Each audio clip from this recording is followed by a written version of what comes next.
Bonjour mes chers élèves. La leçon d'aujourd'hui représente la suite des leçons de la séquence 2 intitulée La politique monétaire. Cette séquence, comme il a été déjà signalé dans les séances précédentes, comprend 3 paragraphes. Le paragraphe 1 qui s'intitule La monnaie, le paragraphe 2 porte sur le système financier marocain et le paragraphe 3 qui porte sur les objectifs et les instruments de la politique monétaire. Le paragraphe 3 intitulé Objectifs et instruments de la politique monétaire comprend 3 points. D'abord, la notion et les fondements théoriques de la politique monétaire. Deuxièmement, les objectifs de la politique monétaire. Troisièmement, les instruments de la politique monétaire. On entame le premier point, la notion et les fondements théoriques de la politique monétaire. Ce point sera traité sur la base de 3 points qui sont la définition de la politique monétaire, la théorie quantitative de la monnaie et enfin l'approche keynésienne de la politique monétaire. La définition de la politique monétaire. La politique monétaire peut être définie comme étant l'ensemble des décisions prises par l'État ou plus précisément les autorités monétaires pour agir sur la quantité et la valeur interne et externe de la monnaie afin de corriger les déséquilibres économiques, essentiellement l'inflation et le chômage.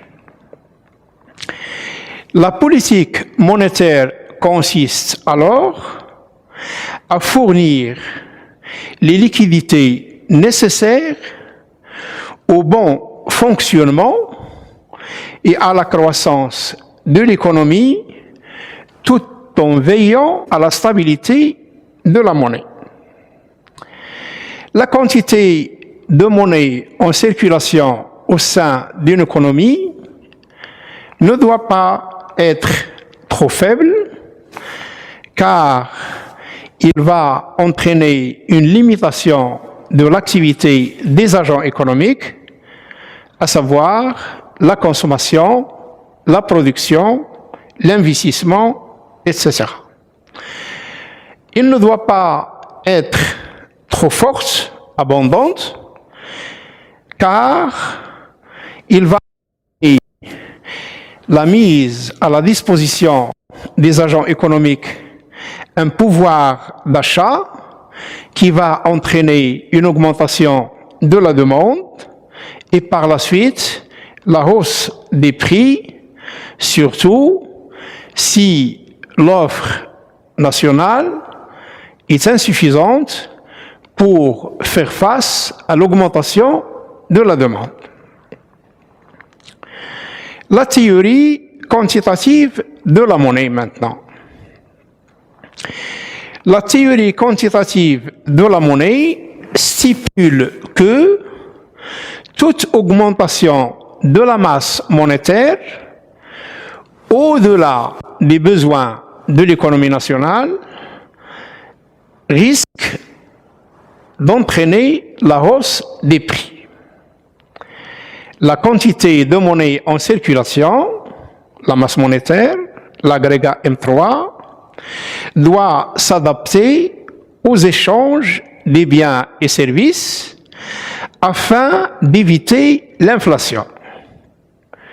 La masse monétaire ne doit pas augmenter plus vite que l'activité économique, c'est-à-dire la production, mesurée par l'agrégat produit intérieur brut.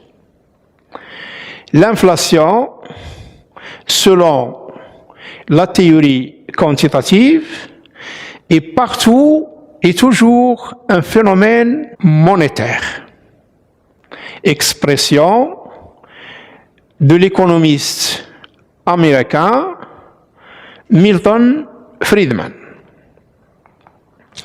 La théorie quantitative a été formulée par l'équation ou l'identité suivante. M fois V doit être égal à P fois T. Dans cette équation, M représente la masse monétaire, l'agrégat M3. V, c'est la vitesse de circulation de la monnaie, c'est-à-dire le nombre de fois qu'un billet de banque change de main. P représente le niveau général des prix. Et enfin, T qui représente le volume des transactions. La théorie quantitative de la monnaie conclut que lorsque la vitesse de circulation de la monnaie et le volume des transactions, c'est-à-dire T et V, restent stables, toute variation de la quantité de monnaie, c'est-à-dire M, va entraîner l'augmentation des prix, c'est-à-dire l'augmentation de P. M fois V égale P fois T. Si V et T sont constants, lorsque M augmente, V va augmenter automatiquement selon cette théorie. Quelles sont les causes de l'augmentation de la masse monétaire? Ce point sera développé a été développé lors de l'étude des réserves des contreparties de la masse monétaire, les réserves internationales nettes. Les causes de l'augmentation de la masse monétaire sont une forte entrée des devises, un encouragement des crédits, une importance des créances sur le trésor, sur l'administration centrale, et enfin, une création de la monnaie sans contrepartie pour financer le déficit budgétaire. Voici donc, brièvement, l'approche quantitative de la politique monétaire. L'approche keynésienne maintenant. Keynes, face à la théorie quantitative, conteste les explications de la théorie quantitative de la monnaie. Pour lui, l'augmentation de la masse monétaire ne conduit pas nécessairement à la hausse des prix. S'il existe des capacités de production non utilisées, des entreprises qui ne travaillent pas avec toutes les capacités de production disponibles, le travail et le capital, ou si les entreprises disposent de stocks de biens mévendus, l'accroissement de la masse monétaire conduira d'abord à un accroissement de l'activité économique. Voici un schéma qui résume la réaction de l'école keynésienne à la théorie quantitative de la monnaie. L'augmentation de la masse monétaire entraîne une augmentation de l'offre de monnaie.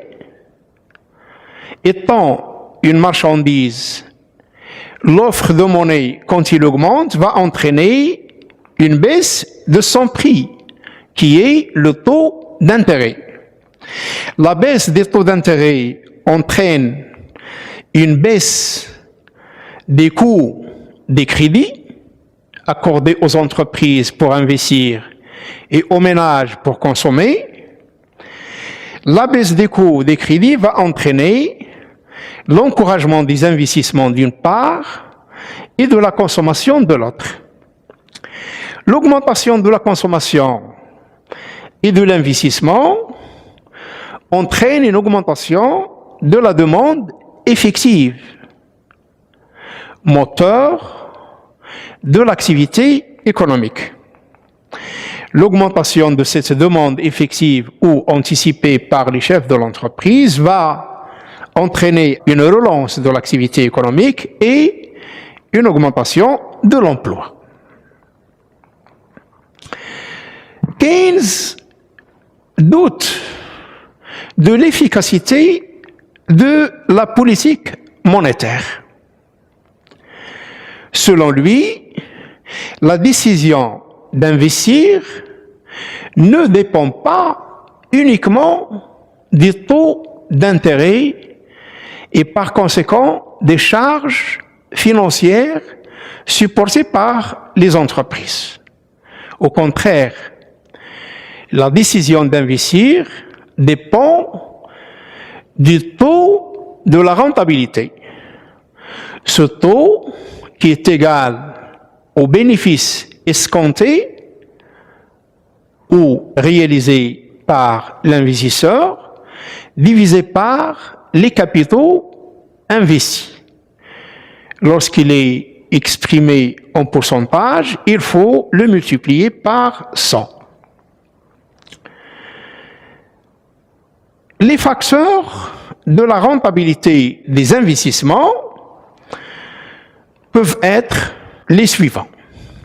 D'abord, un bon climat économique global, le climat de l'investissement. L'environnement institutionnel, l'environnement juridique, l'environnement économique, les risques liés à l'investissement, qui peuvent être des risques économiques, le niveau des revenus, la répartition des revenus, le taux de l'intérêt, le taux d'activité, de chômage, le système bancaire, la bourse des valeurs, etc. Deuxième facteur, la demande effective ou anticipée par les chefs d'entreprise.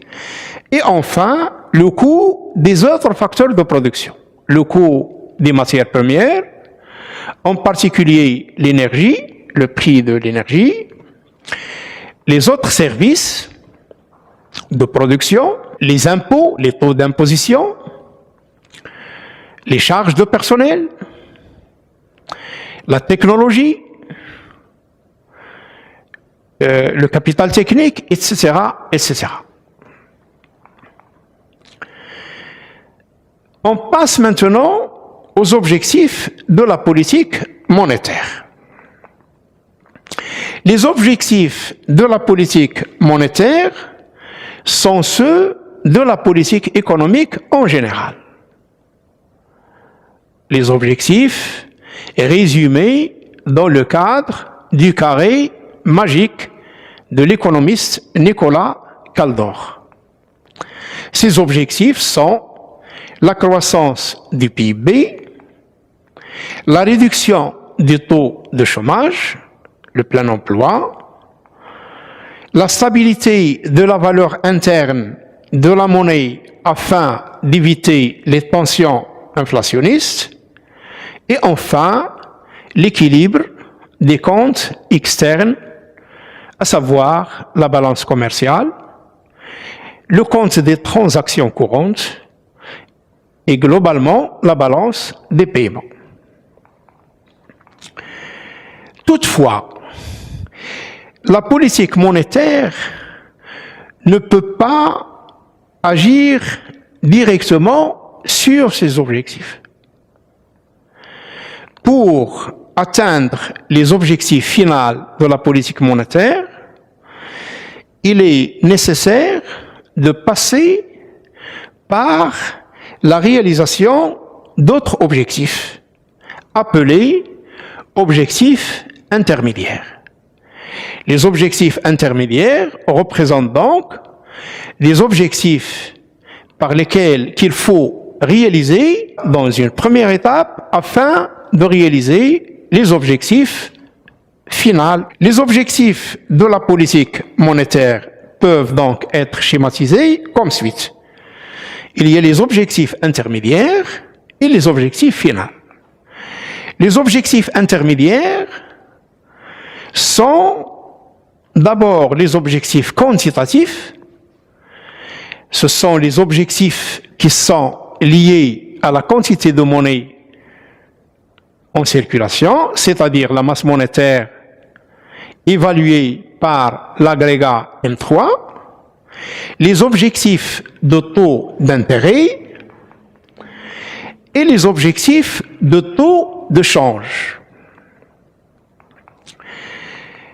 Les objectifs finaux, comme ils ont été déjà traités, il s'agit du taux de croissance du PIB, du taux de chômage, du taux d'inflation et enfin de l'équilibre des comptes externes. Voici un schéma qui récapitule la logique du ciblage des objectifs par les autorités monétaires. On a les objectifs de la politique monétaire qui ciblent ou qui visent les objectifs finaux. Ces objectifs qui sont la croissance du PIB, la réduction du taux de chômage, la stabilité des prix et l'équilibre des comptes externes. Avant d'atteindre les objectifs finaux, il faut passer par la réalisation des objectifs intermédiaires qui sont les objectifs quantitatifs de taux d'intérêt et les objectifs de taux de change qui représentent donc les objectifs intermédiaires. Il faut donc les autorités monétaires visent en fin de compte les objectifs finaux, mais avant d'atteindre les objectifs finaux, il faut d'abord réaliser un certain nombre d'objectifs intermédiaires. On va prendre quelques exemples pour concrétiser cette notion d'objectif intermédiaire et objectif final.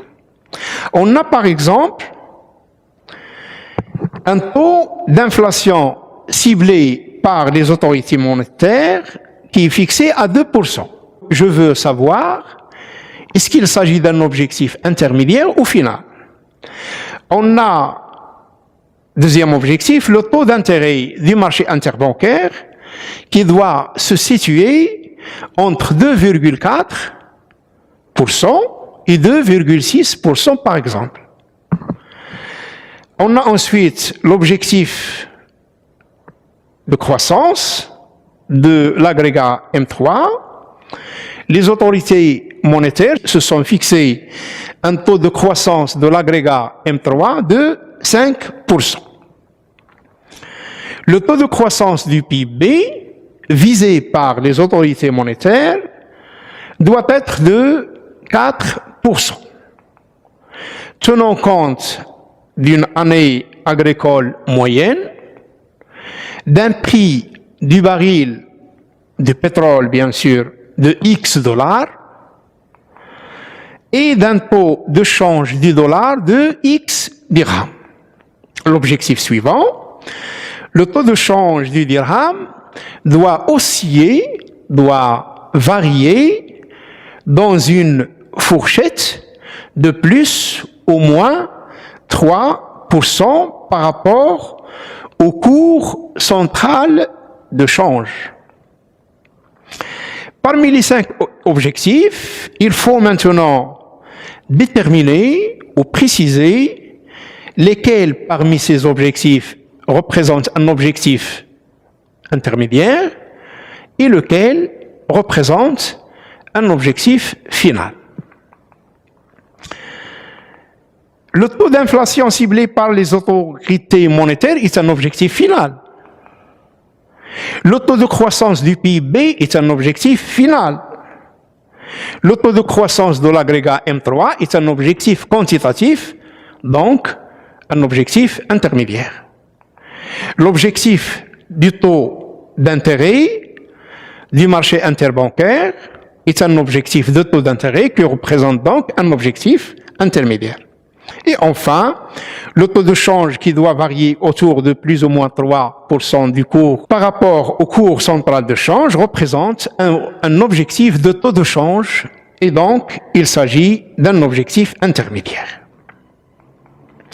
Les objectifs quantitatifs, définition, la Banque centrale se fixe un taux de croissance de la masse monétaire, il doit tout mettre en œuvre pour que la croissance de l'agrégat M3 ne dépasse pas ce taux ciblé par la Banque centrale. Voici une représentation graphique qui montre l'évolution représentée par la courbe en noir du PIB et celle de la masse monétaire. Comme vous pouvez le constater, il s'agit d'une évolution croissante des deux agrégats d'une année à une autre. Et l'écart n'est pas très profond. Une autre représentation graphique qui représente le taux de variation annuel de l'agrégat PIB et de l'agrégat monétaire M3. Comme vous pouvez le constater, à partir de l'année 2015, les deux agrégats varient dans le même sens. Lorsque le PIB a baissé, on a constaté une baisse de l'agrégat M3. Lorsque le PIB a augmenté de 2,6 à 4,9, l'agrégat monétaire a aussi connu une augmentation. La baisse du PIB entre 2017 et 2018 a entraîné une baisse de l'agrégat M3.